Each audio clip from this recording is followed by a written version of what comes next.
Hello and welcome to my YouTube channel. तो देखो, आज के अभी के वीडियो में हम लोग दो चीज़ डिस्कस करेंगे। ये पूरा का पूरा सीरीज मेरा सिविल सर्विसेज और गवर्नमेंट जॉब जिससे भी जो जिसके लिए भी आप तैयारी कर रहे हो, ठीक है ना, उसके ऊपर है। तो पूरा का पूरा हम फोकस करेंगे अभी दो टॉपिक पर इंपॉर्टेंट। एक हो गया कॉन्स्टिट्यूशन और दूसरा हो गया इंटरनेशनल अफेयर्स। तो दो इंपॉर्टेंट चीज़ यहाँ पर आया हुआ है। पहला चीज़ है राइट टू इन्फॉर्मेशन एक्ट, ठीक है, इंपॉर्टेंस एंड चैलेंजेस। ठीक है, कुछ इन्फॉर्मेशन आया है राइट टू इन्फॉर्मेशन एक्ट को लेके, ठीक है ना, कुछ डेटा बाहर आया, पब्लिक डोमेन में आया, जिसके कारण हम लोग को इस पर एक बार देखना पड़ेगा इसको।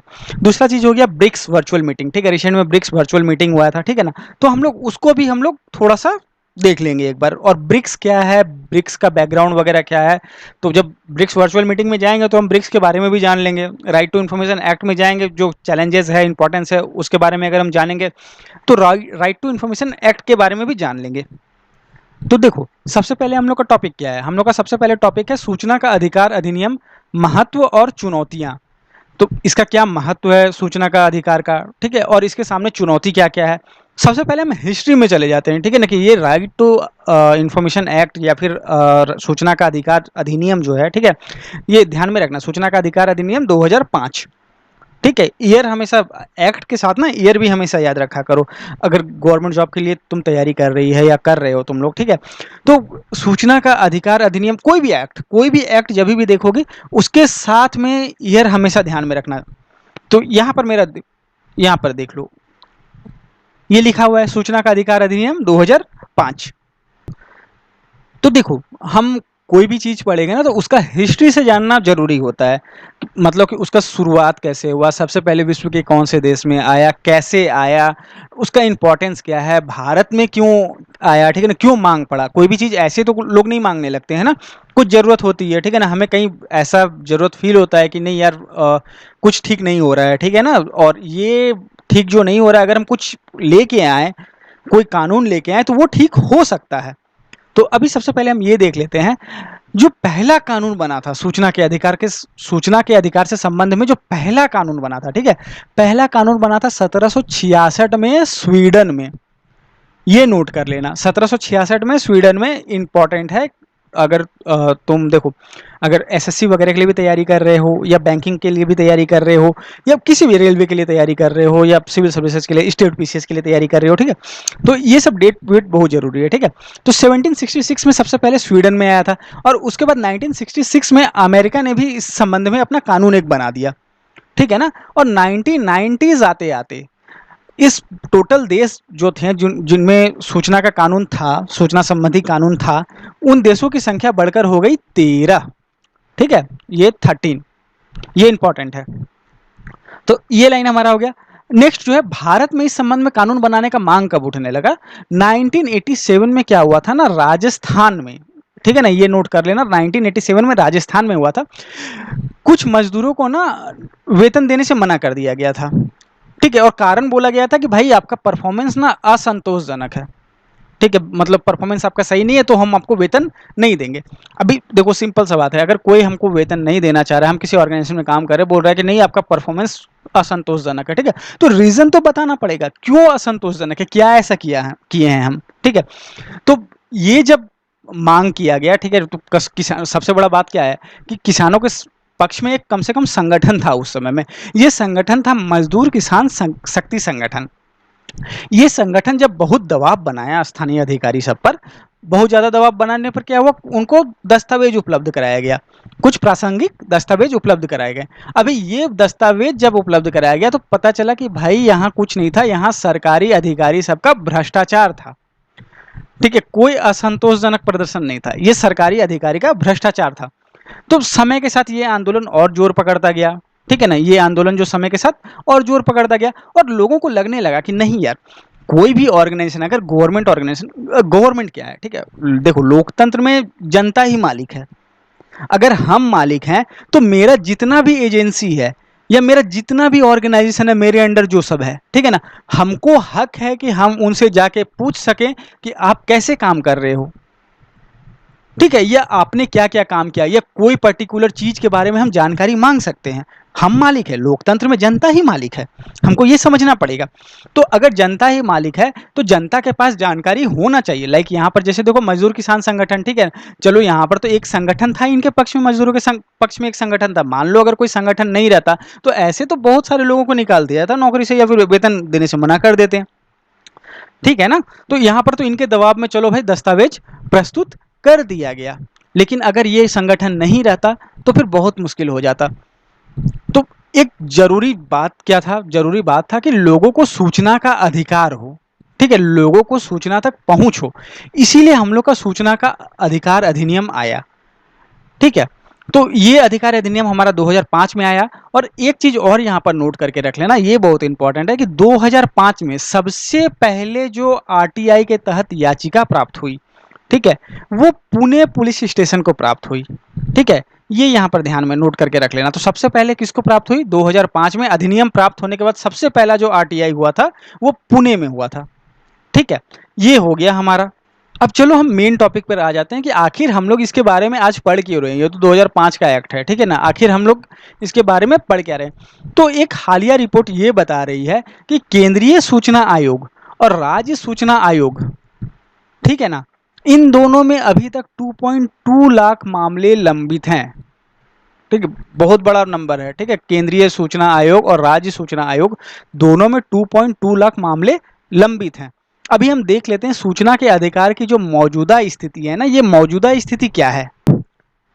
तो देखो सबसे पहले ये ध्यान में रख लो कि 15वां वर्षगांठ मनाया जा रहा है इस साल सूचना के अधिकार का। सूचना के अधिकार अधिनियम 2005 में लॉन्च हुआ था ना, 2005 में आया था ये एक्ट। मेरा कब आया था, 2005 में, और ये 2020 में हम 15वीं वर्षगांठ इसका मना रहे हैं।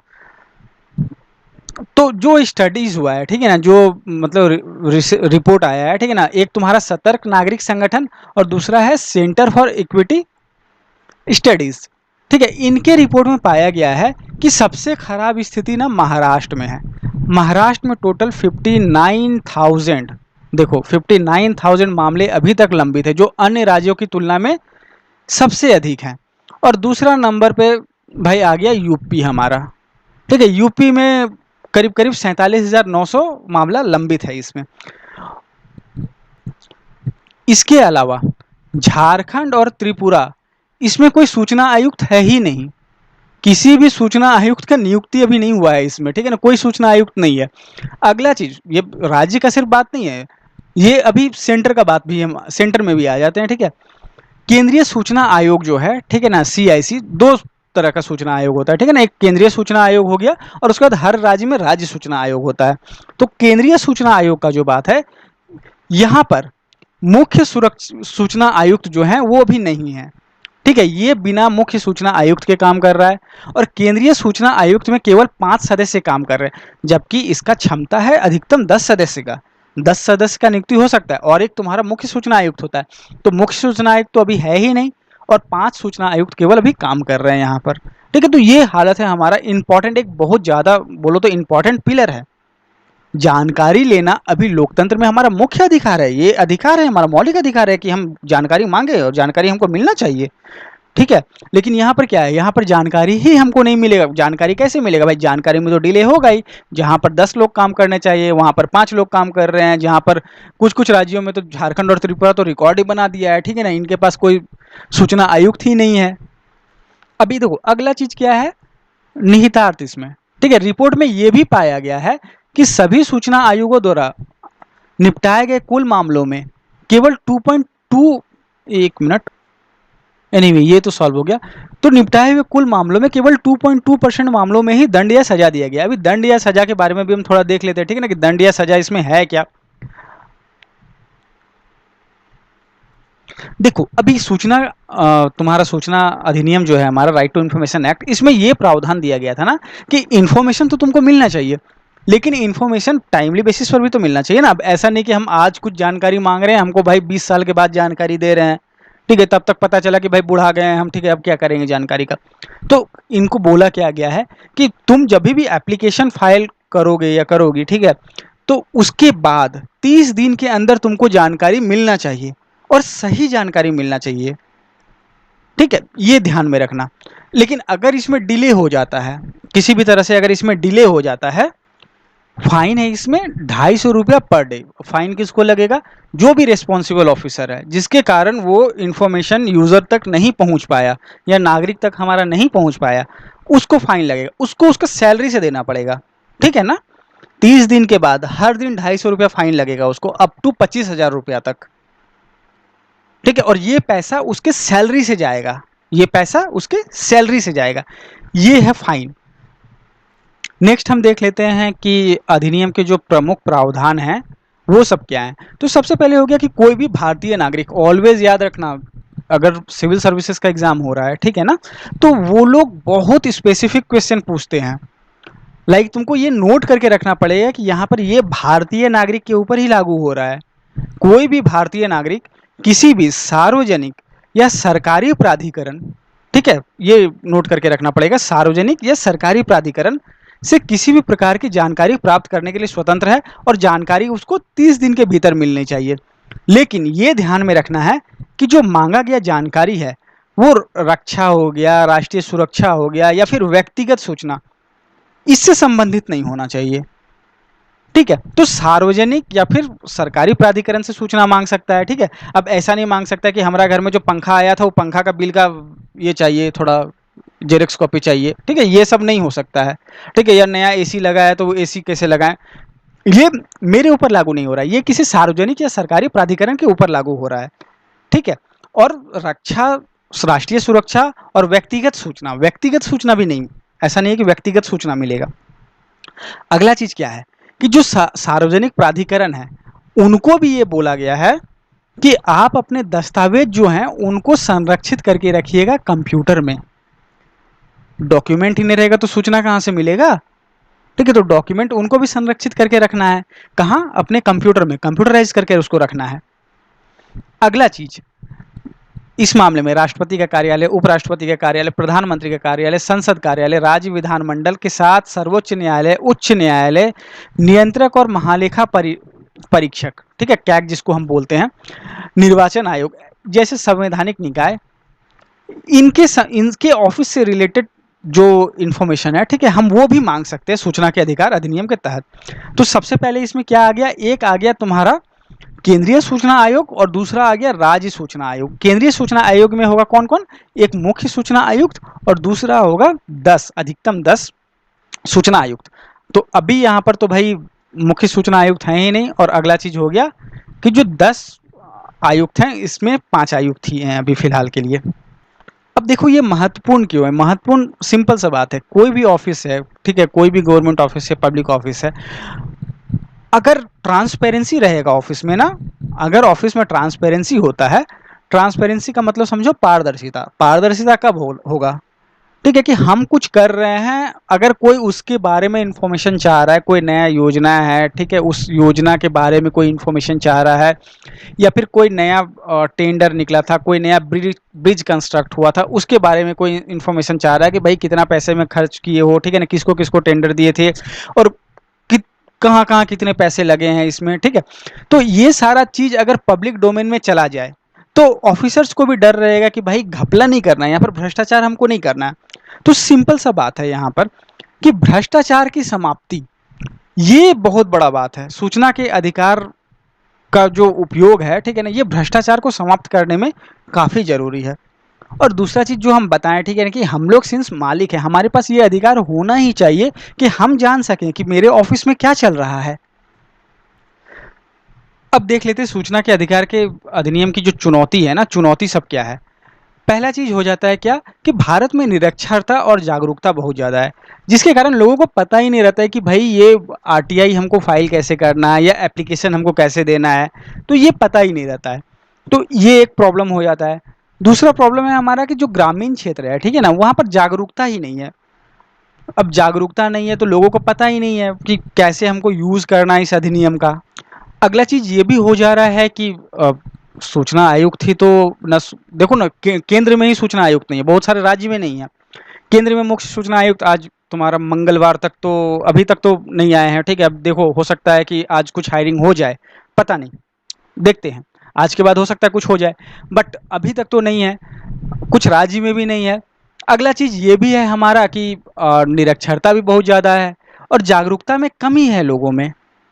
ये सब चैलेंजेस है अभी सूचना के अधिकार अधिनियम की, ठीक है। लोग जैसे जैसे जागरूक होंगे और ज़्यादा से ज़्यादा आरटीआई फाइल होने लगेगा। वैसे हम ये तो देख रहे हैं कि अभी इतना केसेस पेंडिंग है, ऐसे अभी इतना हमारा जो एप्लीकेशन है वो सब पेंडिंग है।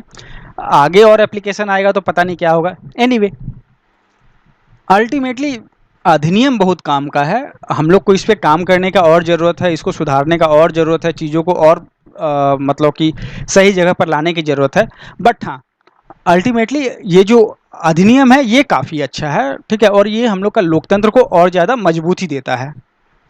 तो ये टॉपिक अभी ख़त्म कर रहे हैं, नेक्स्ट टॉपिक पे जा रहे हैं। अभी देखो, ये नेक्स्ट टॉपिक हम लोग का आ जाता है ये ब्रिक्स का रिसेंट में वर्चुअल मीटिंग हुआ है। वर्चुअल मीटिंग एक्चुअली में इस बार ब्रिक्स का मीटिंग जो है वो होना था रसिया में, बट रसिया इसका अध्यक्षता इस बार भी किया है। बट किसी भी देश के नेता को रसिया जाने की ज़रूरत नहीं पड़ी है, ठीक है ना, क्योंकि ये वर्चुअली मीटिंग हुआ है, वीडियो कॉन्फ्रेंसिंग वगैरह पर मीटिंग हुआ है हमारा। तो सबसे पहले हम ये देख लेते हैं कि ये आज हम लोग कर क्यों रहे हैं। ब्रिक्स देशों द्वारा मंत्रिमंडलीय आभासी बैठक का आयोजन किया गया, जिसमें श्रम और रोजगार मंत्री, देखो, श्रम और रोजगार राज्य मंत्री द्वारा भागीदारी की गई। अभी हम अगले पॉइंट पर आ जाते हैं। सबसे पहले हम ये जान लेते हैं कि ब्रिक्स है क्या, ठीक है। तो ब्रिक्स, देखो, सबसे पहले स्पेलिंग लिख लो, BRIC और देन S। बी से हो गया ब्राज़ील, आर से हो गया रसिया, आई से हो गया इंडिया, सी से हो गया चाइना और एस से हो गया साउथ अफ्रीका। इसका जब गठन हुआ था ना, तो ये ब्रिक था, इसको ब्रिक बोला जाता था, क्योंकि तभी साउथ अफ्रीका इसमें नहीं था। 2009 में इसका गठन हुआ था। ये देखो, ध्यान में रखना, ये कोई एग्रीमेंट के थ्रू यहाँ पर सारे कंट्रीज नहीं ऐड हुए हैं, ठीक है ना, जुड़े हुए नहीं है। ये जस्ट एक इंटीग्रेटेड प्लेटफॉर्म है 5 नेशंस का, ये 5 नेशंस का। तो शुरू में क्या था, शुरू में सिर्फ ब्रिक था, ब्राज़ील था, रसिया था, इंडिया था, चाइना था, साउथ अफ्रीका तभी नहीं था। साउथ अफ्रीका इसका फॉर्मेशन के 1 साल के बाद आया, 2010 में साउथ अफ्रीका यहाँ पर ऐड हुआ। और पहला ब्रिक्स मीटिंग जो साउथ अफ्रीका अटेंड किया वो था 2011 का ब्रिक्स मीटिंग, ठीक है ना। अभी यहाँ पर एक और इंपॉर्टेंट चीज है कि ब्रिक्स का जो कंसेप्ट था, ब्रिक्स का जो कंसेप्ट था, ये कंसेप्ट जो दिए थे ना, उनका नाम था जिम ओ'नील, ठीक है। ये नाम हम लिख देते हैं, एक हमको ये लगेगा, टेक्स्ट बॉक्स ले लेते हैं, ठीक है। ये इनका नाम था जिम ओ नील, ये थे। अभी ये थे कहाँ के, ये थे गोल्डमैन सच के,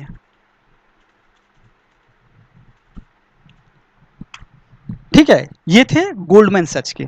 अभी गोल्डमैन सच क्या है, गोल्डमैन सच अमेरिका में है, ठीक है ना, और ये एक फाइनेंशियल सर्विस इन्वेस्टमेंट बैंक है, ठीक है। तो काफ़ी बड़ा बैंक है, और जिम्स ओ'नील उस समय यहीं पर थे जब ये ब्रिक का कंसेप्ट दिए थे।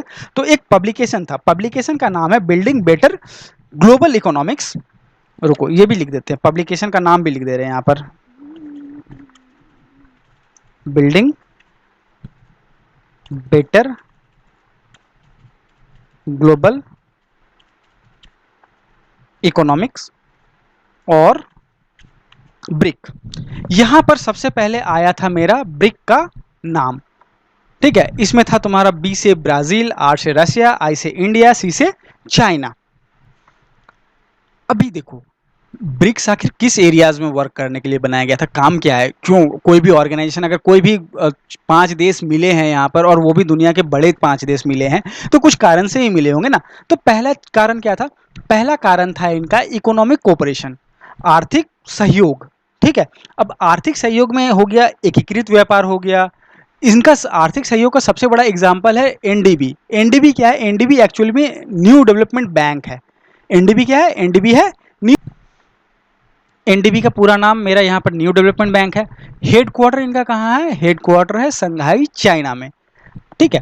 तो एनडीबी जो बना, ठीक है ना, और तुम्हारा जो भी एकीकृत व्यापार वगैरह को लेके बातचीत चल रही है, ये सब आर्थिक सहयोग में के अंदर चल रही है, इकोनॉमिक कोऑपरेशन के अंदर में चल रही है। देन आफ्टर हो गया people to people exchange. People to people exchange में आ गया जैसे कि कला हो गया, संस्कृति हो गया, खेल हो गया, फिल्म हो गया, ये सब क्षेत्र में सहयोग। तीसरा हो गया पॉलिटिकल एंड सिक्योरिटी कोऑपरेशन, ये हो गया राजनीतिक और सुरक्षा सहयोग। इसमें विश्व शांति, सुरक्षा, ये सबसे रिलेटेड मुद्दों पर बातचीत होती है। ठीक है, नेक्स्ट लाइन देखो, ब्रिक्स देशों के श्रम और रोजगार मंत्रियों के मध्य जो बैठक हुई थी, आभासी बैठक, ठीक है, उसकी अध्यक्षता रूस किया था। ये हमेशा ध्यान में रखना, ब्रिक्स का बैठक जहां भी होता है वही देश उसकी अध्यक्षता कर रहा है।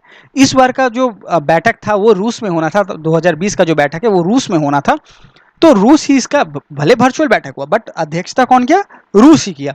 तो अभी एक इंपॉर्टेंट चीज है, ब्रिक्स के जितने भी बैठक है ना, वो अगर हम देखें, ठीक है, 2009 से इनकी सारी बैठकें चल रही है, तो 2009 से 2020 काफी लंबा समय हो गया।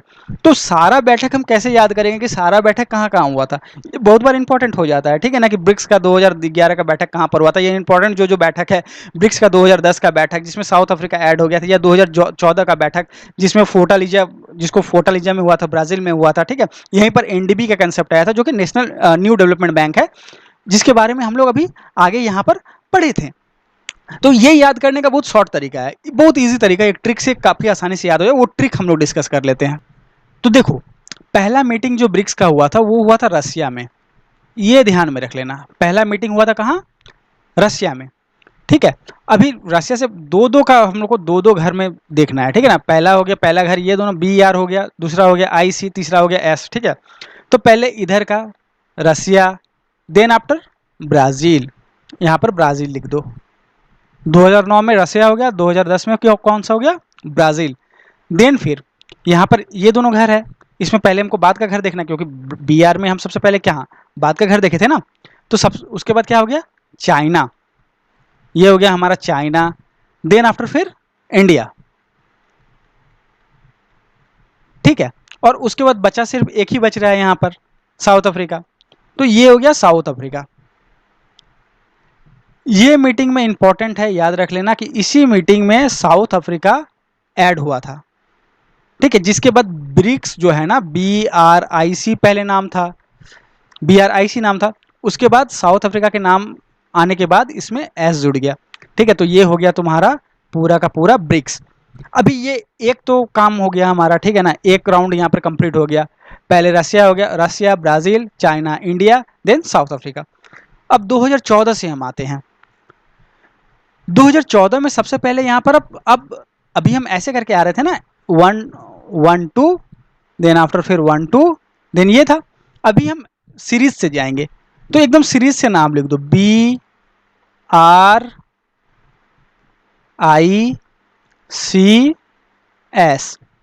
फिर से उसी तरह से BRI।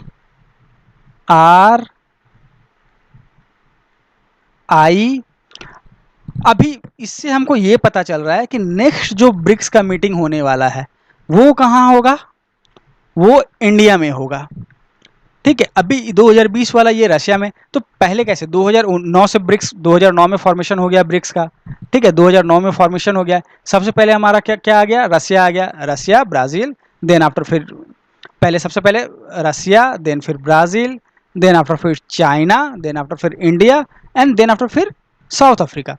और उसके बाद अब हम सीरीज में जाएंगे, तो ब्राजील, रसिया, इंडिया, चाइना, साउथ अफ्रीका। और उसके बाद फिर से हम सीरीज में जाएंगे, ब्राजील, इंडिया, ब्राजील, रसिया, इंडिया। अभी हुआ नहीं है 2021 में मीटिंग, 2021 में नेक्स्ट मीटिंग इंडिया में होना है ब्रिक्स का। होपफुली कोविड-19 तब तक निकल चुका रहेगा और ये मीटिंग वर्चुअल नहीं होगा और ये फिजिकल मीटिंग होगा। अब हम थोड़ा देख लेते हैं कि ये जो 5 देश मिलकर ब्रिक्स बना रहे हैं, इनका स्ट्रेंथ क्या है। तो सबसे पहले ये ध्यान में रख लो, टोटल वर्ल्ड का जो 27% लैंड एरिया है, ये ब्रिक्स देशों में पड़ता है, एक नंबर। दूसरा नंबर, वर्ल्ड का जो टोटल जीडीपी है उसका 32%, ठीक है, उसका 32% किस में आता है? ब्रिक्स में आता है। और तीसरा चीज कि वर्ल्ड का जो पॉपुलेशन है उसका 41%, ये 41% ब्रिक्स कंट्रीज के पास है। तो ये ध्यान में रखना है हमको। तो वर्ल्ड एरिया जो है, वर्ल्ड लैंड एरिया जो है टोटल, ठीक है ना, उसका 27% किसके पास है? ब्रिक्स के पास है। वर्ल्ड जीडीपी का 32% ब्रिक्स कंट्रीज होल्ड करती है। देन आफ्टर वर्ल्ड का पॉपुलेशन का 41% जो है वो ब्रिक्स कंट्रीज के पास है। ये हो गया क्लियर। इस बार का जो ब्रिक्स मीटिंग था उसमें जाहिर सा बात है, जो जो अब डिस्कशन में जो जो सामने आया, जो जो चीज़ पर बात हुआ, हम लोग थोड़ा उस पर डिस्कस कर लेते हैं। तो एक काफ़ी कॉमन चीज़ है डिजिटल अर्थव्यवस्था और श्रम।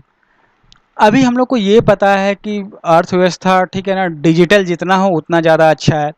कोविड 19 से हम लोग को ये समझ में भी आ गया कि मौद्रिक लेन देन जितना वर्चुअल हो उतना ज़्यादा अच्छा है। फिजिकल लेन देन बहुत ज़्यादा रिलेबल रहा नहीं इस समय में। तो डिजिटल अर्थव्यवस्था पर जाहिर सा बात है कि डिस्कस होगा ही। तो डिजिटल अर्थव्यवस्था है क्या? डिजिटल अर्थव्यवस्था उन सभी आर्थिक प्रक्रियाओं, लेन देन, इंटरैक्शन और गतिविधियों से है जो डिजिटल प्रौद्योगिकी पर आधारित है। अब डिजिटल प्रौद्योगिकी पर क्या क्या आधारित है? बहुत सारा। अभी जितना भी सेक्टर देखोगे वो सारा सेक्टर किसी न किसी तरह से डिजिटल अर्थव्यवस्था या डिजिटल प्रौद्योगिकी पर आधारित है। जैसे टेलीमेडिसिन हो गया, लॉजिस्टिक्स हो गया, ऑनलाइन भुगतान हो गया, ठीक है, अगर हम कुछ ऑनलाइन पे कर रहे हैं, ये भी डिजिटल अर्थव्यवस्था से रिलेटेड हो गया। दूरस्थ शिक्षा, अभी टीवी पे पढ़ रहे हैं हम, बहुत सारा टीवी चैनल सब आ गया है, या फिर कोई ऐप पे पढ़ रहे हैं, ये सब हमारा दूरस्थ शिक्षा हो गया। अभी यूट्यूब पर हम जो ये लेक्चर रिकॉर्ड कर रहे हैं यूट्यूब के लिए, ठीक है, ये भी दूरस्थ शिक्षा का एक तरीका हो गया। मनोरंजन तो आ ही गया भाई। तो आभासी बैठक में एक जो विषय है जिस पर चर्चा हुआ है, ये विषय नोट कर लेना, एक डिजिटल अर्थव्यवस्था के कार्य पर भविष्य। ठीक है, एक डिजिटल अर्थव्यवस्था के कार्य के भविष्य। नेक्स्ट हमारा आ गया श्रम का बदलता स्वरूप और सामाजिक सुरक्षा। अभी एक यहाँ पर इंपॉर्टेंट चीज है, यहाँ पर है कि आकस्मिक सामाजिक सुरक्षा कवरेज। ये ध्यान में रख लेना, आकस्मिक सामाजिक सुरक्षा कवरेज। हम लोग को पता है कि देखो, हम लोग सब कोई किसी न किसी ऑर्गेनाइजेशन से जुड़े हुए रहते हैं, कहीं ना कहीं के लिए काम कर रहे हैं, वहाँ से हम लोग का एक सिक्योर्ड इनकम आते रहता है। बट ये कोविड 19 ना उस भ्रम को तोड़ दिया। जॉब आसानी से कैसे जा सकता है, और जो ये हमारा जो सुरक्षा है, ठीक है, एक जो इकोनॉमिकल सुरक्षा है, देखो हमारा इकोनॉमिकल सुरक्षा ही ना एक तरह से हमारा सामाजिक सुरक्षा को डिफाइन करता है, ठीक है ना, उसी पर आधारित होता है। तो ये अचानक से कैसे टूट जाता है ना, ये बहुत बड़ा बात है। ठीक है, कोविड 19 में हम लोग वो सब देख रहे हैं। इसके अलावा गिग इकोनॉमीज वगैरह में यहाँ पर सामाजिक सुरक्षा कैसे कवरेज हो, ठीक है ना। गिग इकोनॉमी होता क्या है ना, कि नॉर्मली होता है क्या कि हम एक ऑर्गेनाइजेशन से फुल टाइम जुड़े हुए रहते हैं। नॉर्मली यही होता है ना, हम एक ऑर्गेनाइजेशन से फुल टाइम जुड़े हुए रहते हैं। अभी कोई ऑर्गेनाइजेशन है, हम उसके लिए ही काम कर रहे हैं, हमेशा 24 घंटा हम उनके पास ही जा रहे हैं, और मंथ में एक हमारा सैलरी फिक्स रहता है। लेकिन गिग इकोनॉमी में क्या होता है कि एक एम्प्लॉय एक ऑर्गेनाइजेशन के लिए काम नहीं करता है, उनका कॉन्ट्रैक्ट होता है। मान लो कि बहुत सारे यहाँ पर ऑर्गेनाइजेशन है, एक ऑर्गेनाइजेशन यहाँ हो गया, दूसरा ऑर्गेनाइजेशन यहाँ हो गया, हमको मन किया हम यहाँ पर काम किए, इसके बाद हमको मन किया हम इसके लिए भी काम कर लिया, तो एक तरह से कॉन्ट्रैक्ट वर्क टाइप से हो जाता है। तो ऑर्गेनाइजेशन को भी इससे फायदा हो जाता है कि एक एम्प्लॉय के लिए ऑर्गेनाइजेशन को बहुत कुछ मैनेज करना पड़ता है, ठीक है ना, उसका मेडिकल इंश्योरेंस, या फिर उसको टाइम टू टाइम अप्रेजल देना, हाइक देना, ठीक है ना, उसका सिक्योरिटीज वगैरह से रिलेटेड चीज़ सब, ठीक है ना, हेल्थ से रिलेटेड चीज़ सब, उसका सोशल इशू सब, ठीक है ना, ये सब कुछ में ऑर्गेनाइजेशन को डिग इन करना पड़ जाता है। बट गिग इकोनॉमी में सिंस कॉन्ट्रैक्ट टाइप से वर्क होता है, 2 4 6 महीने के लिए लोग आते हैं किसी ऑर्गेनाइजेशन में काम करने के लिए, तो ऑर्गेनाइजेशन का हेडेक कम हो गया। अगला चीज ऑर्गेनाइजेशन के लिए ये भी हो गया कि अभी देखो, अभी ना हर कुछ टेक्नोलॉजी ड्रिवेन हो गया।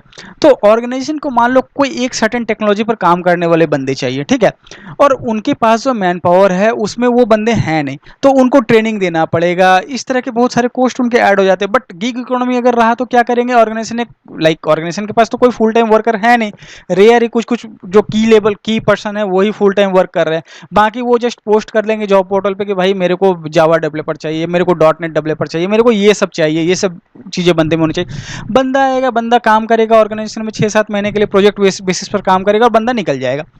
तो ऑर्गेनाइजेशन के लिए फायदा है, बहुत बार इसमें बंदों को भी फायदा मिलता है, क्योंकि गिग इकोनॉमी में बंदे ज़्यादा अर्न कर पाते हैं as compare to permanent full time job. लेकिन यहाँ पर कुछ कुछ नुकसान भी है, ठीक है, खासकर बंदों के हिसाब से अगर हम देखें, ठीक है, तो एक तो हो गया कि रोजगार उनका परमानेंट नहीं रहा। ये चीज हमारा जो असंगठित श्रमिक है, ठीक है ना, उनका भी अगर तुम ध्यान दोगे, असंगठित श्रमिक जो है ये भी हमारे उसी तरह से काम करते हैं, वो भी प्रोजेक्ट बेसिस पर काम करते हैं, ठीक है ना। अभी एक ठेकेदार के पास काम कर रहे हैं, किसी और प्रोजेक्ट में लेके चला गया, फिर बाद में ठेकेदार के पास प्रोजेक्ट नहीं रहा, वो किसी दूसरे ठेकेदार के पास चले जाते हैं, अभी वो उनके पास काम करने लगते हैं, ठीक है। तो यहाँ पर क्या हो रहा है, यहाँ पर काम का सुरक्षा नहीं मिल रहा है, काम का सुरक्षा नहीं मिल रहा है, बहुत बार आर्थिक शोषण भी हो जा रहा है। तो इससे रिलेटेड हम क्या कर सकते हैं, यहाँ पर हम क्या नवीन तरीके अपना सकते सकते हैं। ये भी चर्चा का विषय था। गिग इकोनॉमी ये चर्चा का विषय था। नेक्स्ट चीज है गरीबी उन्मूलन कार्यक्रम और श्रम सुधार। ये हमेशा ध्यान में रख लेना कि गरीबी उन्मूलन और श्रम सुधारना ये एक दूसरे से रिलेटेड है। गरीब कौन होता है? श्रमिक ही तो गरीब होते हैं। थोड़े जो पूंजीपति हैं वो लोग गरीब रहेंगे, नॉर्मली श्रमिक सब हमारे गरीबी, हमारे देश में श्रमिक सब ये गरीब रहते हैं। तो अगर श्रम सुधार होता है, किसी भी देश में श्रम सुधार से रिलेटेड कानून बनता है, तो वो गरीबी उन्मूलन में बहुत मदद देता है। तो इस पर भी चर्चा हुआ है, ये भी हम लोग को ध्यान देना है। तो ये सारा चीज को लेके टोटल चर्चा हुआ है।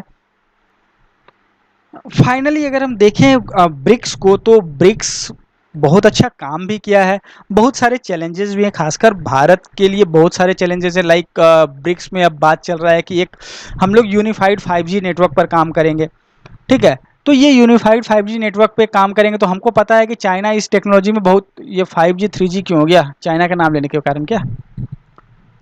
तो ये 5G टेक्नोलॉजी में हमको पता है कि चाइना अभी काफ़ी आगे है हमसे, ठीक है। तो हम नहीं चाहते हैं कि चाइना का इंटरवेंशन हो 5G टेक्नोलॉजी में भारत के मार्केट में, क्योंकि वैसे ही काफ़ी सारे सिक्योरिटीज़ इश्यूज चाइना के साथ चल रहे हैं। उनके बहुत सारे ऑर्गेनाइजेशन पर डाउट है हमें कि वो स्पाइंग वगैरह का काम करती है। बहुत सारे एप्लीकेशंस को लेके डाउट है। रिसेंट में भारत सरकार एक विशेषज्ञ समिति भी बनाई है, विशेषज्ञ समिति का एक गठन हुआ है। इसका उद्देश्य है कि चीन के सरकार से उन चीनी प्रौद्योगिकी कंपनी, जो चीनी आईटी कंपनीज हैं, ठीक है ना, उनसे ये डेटा लेना है कि जो हमारे देश में हमारे नागरिकों का या फिर हमारे देश के संगठन है, उनसे संबंधी जानकारी इकट्ठी कर रही है या उनका निगरानी कर रही है। तो जाहिर सा बात है, अगर गवर्नमेंट हमारी खुद ऐसी समिति बना रही है, ऐसी विशेषज्ञ समिति बना रही है जिसका उद्देश्य है कि वो चीनी सरकार से ऐसे कंपनीज का डेटा ले, ऐसी चीनी कंपनीज का डेटा ले जो कि भारतीय नागरिकों या फिर उनके संगठन, ठीक है, जो भारतीय नागरिक, हमारे जो नागरिक हैं या फिर हमारे जो संगठन है, उनकी जासूसी में लगी हुई है या हमसे रिलेटेड डेटा ले रहे हैं वो, ठीक है। तो हमारे मन में भी एक डाउट आता ही है इससे रिलेटेड। तो चैलेंजेस बहुत सारे हैं, बट फिर भी ब्रिक्स अभी के समय में काफ़ी ज़्यादा नीडेड है। और ब्रिक्स से रिलेटेड सारा डिटेल भी कवर कर लिए हम लोग। इसका फॉर्मेशन कैसे हुआ है, इसकी मीटिंग्स कैसे कैसे हो रही हैं, ट्रिक्स भी बताया आप लोगों को कि कैसे याद रखना है, ठीक है। ब्रिक्स का काम क्या है, न्यू डेवलपमेंट बैंक के बारे में डिस्कस कर लिए। तो ये टॉपिक अभी का हमारा ख़त्म हो रहा है। तो अगर आपको ये वीडियो इन्फॉर्मेटिव लगा कि कुछ जानकारी है इसमें, तो प्लीज़ मेरे वीडियो को लाइक कर दें, शेयर कर दें और मेरे यूट्यूब चैनल को सब्सक्राइब कर दें। मेरा टेलीग्राम ऐप भी है, मैं टेलीग्राम ऐप पे भी हूँ, तो ये टेलीग्राम ऐप का लिंक भी यहाँ पर दिया हुआ है। आप मुझे मेरे टेलीग्राम ऐप पे भी ज्वाइन कर सकते हैं। इसके अलावा मैं फेसबुक पर हूँ, ट्विटर पे हूँ, लिंक्डइन पे हूँ। और प्लीज़ अगर आप मुझे सब्सक्राइब कर रहे हैं तो बेल आइकन दबाना ना भूलें, उससे आपको मेरे नेक्स्ट वीडियोस की नोटिफिकेशन मिलती रहेंगी। मैं अब कोशिश करूंगा हर दिन अपने वीडियोस अपलोड करने की, हर दिन यूपीएससी से भी रिलेटेड वीडियोस आएंगे। और मैंने एक नई सीरीज़ शुरू की है जिसमें मैं वोकेशनल ट्रेनिंग करा रहा हूँ, जिसमें मैं नेटवर्किंग के बारे में बता रहा हूँ, कंप्यूटर नेटवर्किंग, ठीक है। ये बेसिक से शुरू हुआ है, जस्ट फर्स्ट वीडियो मैंने कल अपलोड किया था और मैं आज भी इस पर वीडियो अपलोड करने वाला हूँ। तो आप मेरे वो वीडियोज़ भी देखा करें। मेरा इंटेंशन यही है कि इनकेस अगर आप कभी गवर्नमेंट जॉब की तैयारी कर रहे हैं और आप गवर्नमेंट जॉब की तैयारी करते करते अगर आपको लग रहा है कि आपको जॉब भी करना चाहिए या प्राइवेट सेक्टर से कुछ अर्निंग आ जानी चाहिए, तो आप वो वीडियोस आपके लिए काफ़ी इन्फॉर्मेटिव साबित होगी। आप वो वीडियोस देख के कुछ सर्टिफिकेशंस करके आसानी से प्राइवेट सेक्टर में एक अच्छी सैलरी वाली जॉब ले सकते हैं। इसके साथ आप अपने गवर्नमेंट जॉब की प्रिपरेशन जारी रख सकते हैं।